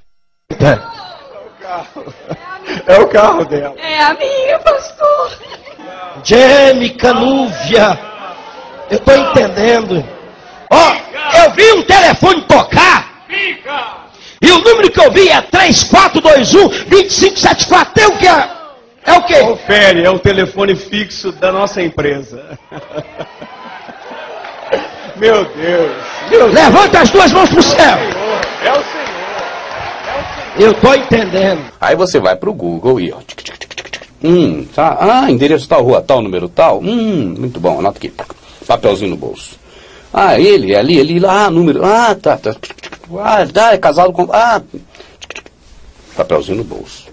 Agora você, antes, no dia da sua apresentação no templo, antes de você entrar em cena, você vai para o gabinete para orar, para se preparar, para buscar o Espírito Santo, para agora você saber as palavras que o Espírito Santo vai colocar na sua boca. Então, neste momento, você pega a sua Bíblia. Cadê? Minha Bíblia está para lá, não vou nem pegar a Bíblia. Faz quando que você quer minha Bíblia? Só para você ter uma ideia. Pastor, eu vou meditar aqui agora na palavra, porque daqui a pouco eu vou lá para o púlpito pregar. Qual é a palavra sua? É a Bíblia ou os papelzinhos do bolso?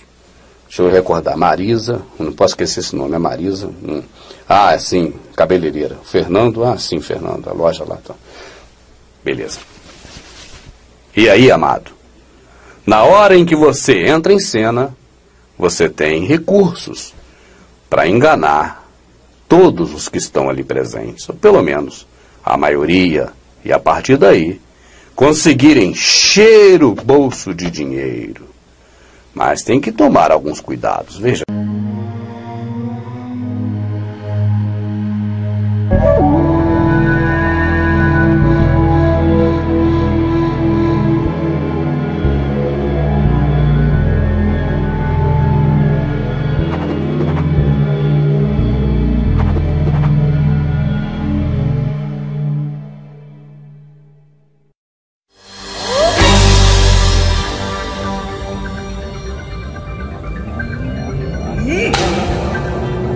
E também nos centros das cidades médias e também no centro das pequenas cidades e até arraiais.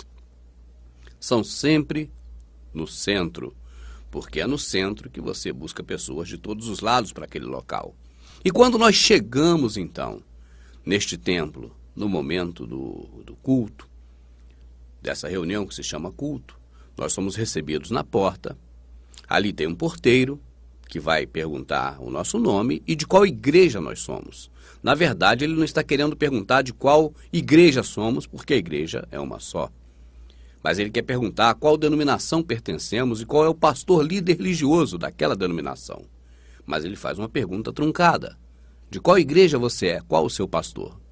O sistema religioso, na verdade, hoje, ele é cego. Ele não enxerga que só há um pastor, segundo o que está escrito na Escritura. E que só há uma igreja, a igreja lavada e remida pelo sangue do Cordeiro, segundo o que está escrito na Escritura. Mas não é só nisso que o sistema religioso é cego. Você observa. Então você, a partir daí, deu o teu nome, já disse qual denominação você pertence, ou se você é apenas um visitante, ou se você é um desviado, ou se você nunca esteve dentro do sistema religioso, mas você agora vai andar por um corredor central, vai ver que tem cadeiras à sua esquerda e à sua direita. Você vai se sentar no lugar que você achar melhor. E aí vai começar a hora em que lá na frente um dirigente vai se apresentar em um local mais alto, que é o altar na Igreja Católica, e no protestantismo é o púlpito. E esse dirigente vai saudar o pessoal com a paz do Senhor e vai começar a cantar alguns corinhos ou alguns hinos. Fará também um momento de oração. As pessoas vão participar cantando, batendo palma, e vão estar também orando em silêncio, enquanto lá na frente aquela pessoa puxa a oração. A partir desse momento, talvez dependendo da denominação, começarão a se dar oportunidades para que uma pessoa ou outra vá ali na frente para contar um testemunho, para dar uma saudação, para cantar um hino, para falar uma palavra. E as oportunidades vão ser distribuídas individualmente e também para os grupos, que são os departamentos daquela denominação.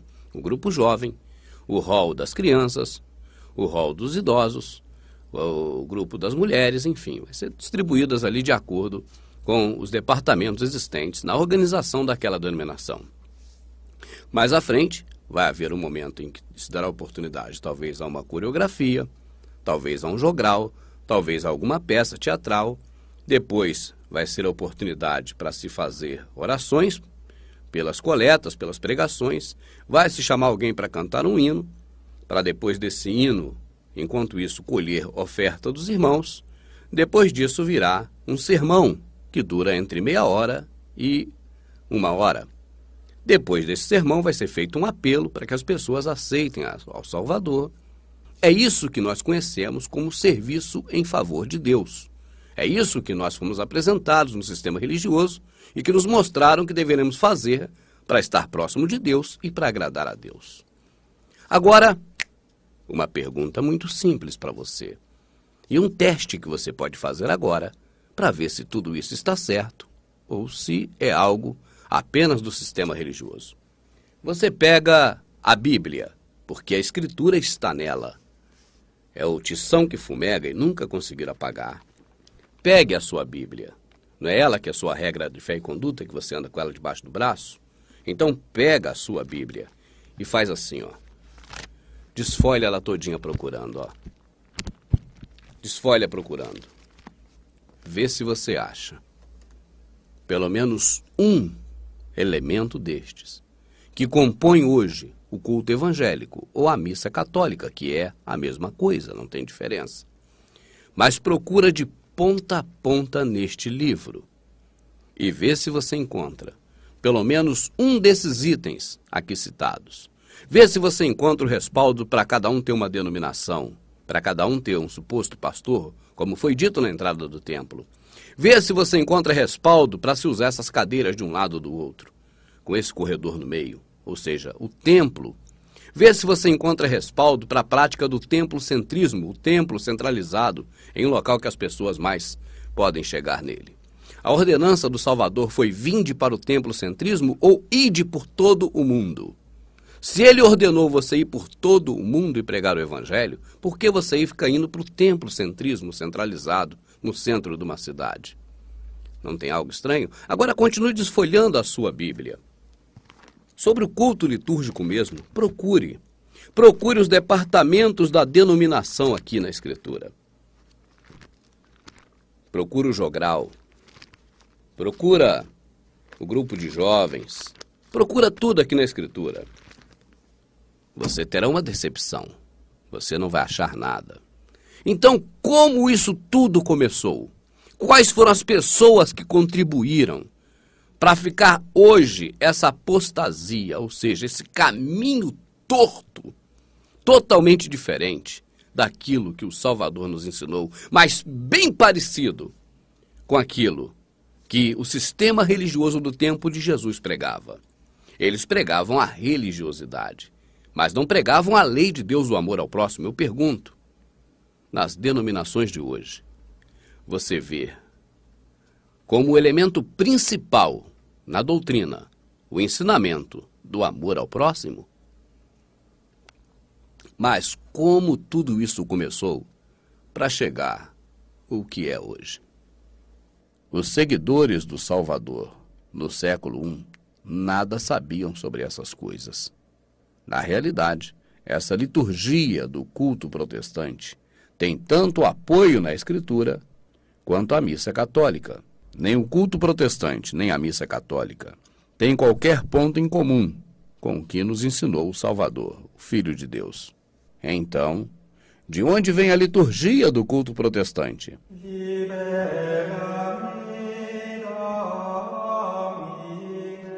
Ela tem suas raízes principais na missa católica. A missa não teve origem no Novo Testamento. Isso é significativo.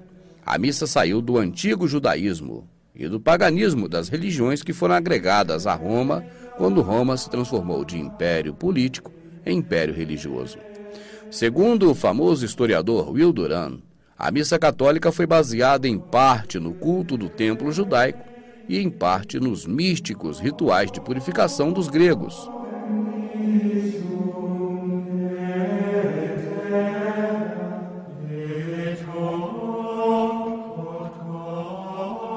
O maior responsável pela formação da missa católica medieval foi Gregório o Grande, que viveu 540 a 604. Ele foi um homem incrivelmente supersticioso. O pensamento foi influenciado pelos conceitos mágicos dos pagãos. Ele personificou a mente medieval, que era uma mistura de paganismo, magia e cristianismo. Não é uma casualidade quando Durant descreve Gregório como o primeiro homem completamente medieval. A missa medieval refletia a mente do seu padre, Gregório. Foi uma combinação de rituais pagãos e judaicos, borrifados com teologia católica e vocabulário cristão. Durant destaca que a missa estava profundamente mergulhada tanto no pensamento mágico pagão, como também no drama grego. Ele escreveu: a mente grega moribunda teve uma sobrevida na teologia e na liturgia da igreja. Com efeito, a missa católica, que se desenvolveu no século IV até o século VI, foi essencialmente pagã. Os cristãos copiavam as vestimentas dos sacerdotes pagãos. O uso do incenso e da água benta nos ritos de purificação, a queima de velas durante a adoração, a arquitetura da Basílica Romana em seus edifícios de igreja, a lei romana como base da lei canônica, o título Pontífice Máximos ou Sumo Pontífice para o bispo principal e os rituais pagãos para a missa católica. Quando as mais variadas denominações protestantes nasceram, todas ajudaram a reformar a liturgia católica, contribuindo com um único elemento. No que toca à crônica da reforma litúrgica, trata-se de uma vasta e complexa jornada. Aprofundar neste tema requer um DVD só para essa informação.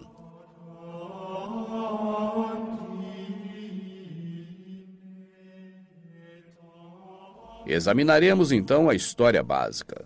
Depois que Gregório estabeleceu a missa no século VI, esta permaneceu praticamente intacta, com poucas variações durante mais de 1000 anos. Mas essa água parada da liturgia experimentou suas primeiras revisões quando Martinho Lutero entrou em cena. Ele nasceu em 1483 e faleceu em 1546. A contribuição de Lutero. No ano de 1520, Lutero lançou uma violenta campanha contra a missa católica romana. O ponto culminante da missa sempre foi a Eucaristia, que quer dizer partilha, também conhecida como comunhão, ceia do Senhor ou Santa Ceia. Tudo é direcionado para o momento mágico, quando o sacerdote parte o pão e o distribui para as pessoas. Da perspectiva da mente católica medieval, oferecer a Eucaristia era Jesus Cristo se sacrificando novamente. Desde Gregório o Grande, a Igreja Católica ensinava que Jesus Cristo é novamente sacrificado através da missa. Lutero repudiava, muitas vezes de uma maneira vulgar, as mitras e os báculos dos papitas e seus ensinos sobre a Eucaristia. O erro cardeal da missa, disse Lutero, era que essa foi uma obra humana baseada numa falsa compreensão do sacrifício de Cristo. Então, em 1523, Lutero anunciou a sua própria revisão da missa católica. Essa revisão é o fundamento de toda a adoração protestante. O núcleo dela é, em vez da Eucaristia, Lutero colocou a pregação, ou seja, o sermão, como centro da reunião. Por consequente, no culto de adoração dos protestantes modernos, o púlpito é o elemento central e não a mesa do altar. A mesa do altar é onde se coloca a Eucaristia na Igreja Católica. Lutero recebe o crédito por fazer com que o sermão seja o ponto culminante do culto protestante. Veja suas palavras. Uma congregação cristã nunca deve reunir-se sem a pregação da palavra de Deus e a oração. Não importa o limite de tempo da reunião, a pregação e o ensino da palavra de Deus é a parte mais importante do culto divino. A crença de Lutero no que diz respeito à pregação como ponto culminante do culto de adoração permanece até os nossos dias. Todavia, tal crença não tem nenhuma procedência na Escritura. Mas, considerando estas modificações, a liturgia de Lutero varia bem pouco da missa católica. Lutero meramente tentou salvar aquilo que representava o elemento cristão da antiga liturgia católica. Por consequente, se alguém comparar a liturgia de adoração elaborada por Lutero com a liturgia de Gregório, verá que é praticamente a mesma. Basicamente, Lutero reinterpretou alguns dos rituais da missa, mas ele reservou o cerimonial, julgando-o apropriado. Por exemplo, Lutero manteve o ato que marcava o ponto culminante da missa católica, que é quando o sacerdote levanta o pão e o cálice e os consagra. Ele meramente reinterpreta o significado deste ato. A prática de consagrar o pão e o cálice elevando-os teve início no século XIII. É uma prática construída principalmente com base no mitraísmo. Contudo, continua sendo observada por muitos pastores em nossos dias. Da mesma maneira, Lutero fez uma drástica cirurgia nas orações eucarísticas. Ele manteve apenas as palavras sacramentais. Tais palavras são a de 1 Coríntios 11, 23 em diante. O Senhor Jesus, na noite em que foi traído, tomou o pão e disse: tomai e comei, este é meu corpo, e tal. Até os dias de hoje, os pastores protestantes recitam religiosamente esse texto antes de ministrar a liturgia da Eucaristia. No caso protestante, a Santa Ceia. A liturgia de Lutero era nada menos que uma versão truncada da missa católica. A missa de Lutero tinha os mesmos problemas da missa católica.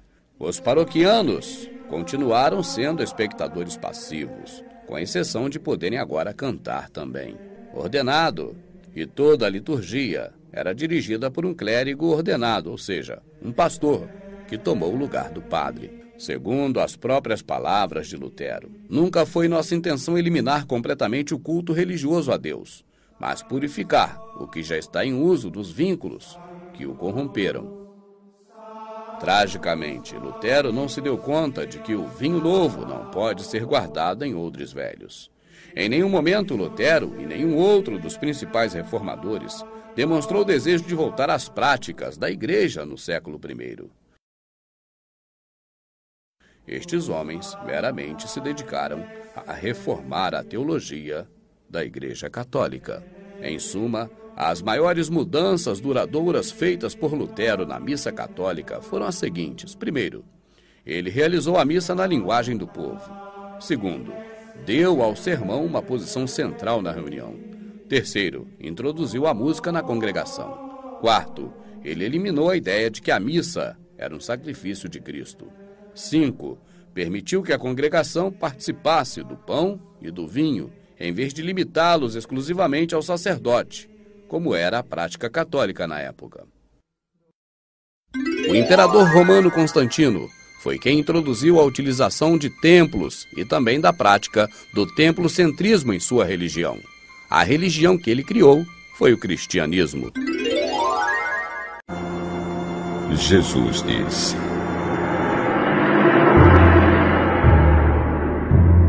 eu afirmo a vocês que isto é verdade. Quem não entra no curral das ovelhas pela porta, mas pula o muro, é um ladrão e bandido. Mas quem entra pela porta é o pastor do rebanho. O porteiro abre a porta para ele. As ovelhas reconhecem a sua voz quando ele as chama pelo nome, e ele as leva para fora do curral. Quando todas estão do lado de fora, ele vai na frente delas e elas o seguem porque conhecem a voz dele. Mas de jeito nenhum seguirão um estranho. Pelo contrário, elas fugirão, pois não conhecem a voz de estranhos. Jesus fez esta comparação, mas ninguém entendeu o que ele queria dizer. Então Jesus continuou: eu afirmo a vocês que isto é verdade. Eu sou a porta por onde as ovelhas passam. Todos os que vieram antes de mim são ladrões e bandidos. Mas as ovelhas não deram atenção à voz deles. Eu sou a porta. Quem entrar por mim será salvo.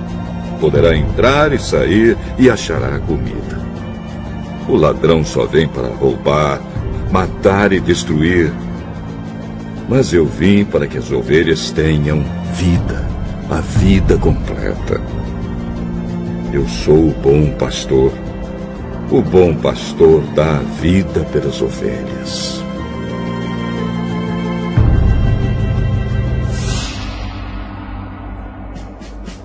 Um empregado trabalha somente por dinheiro.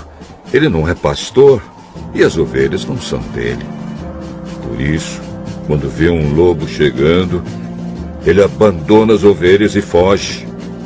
Então o lobo ataca e espalha as ovelhas. O empregado foge porque trabalha somente por dinheiro e não se importa com as ovelhas. Eu sou o bom pastor.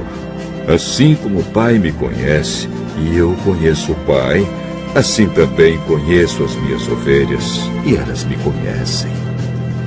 E estou pronto para morrer por elas.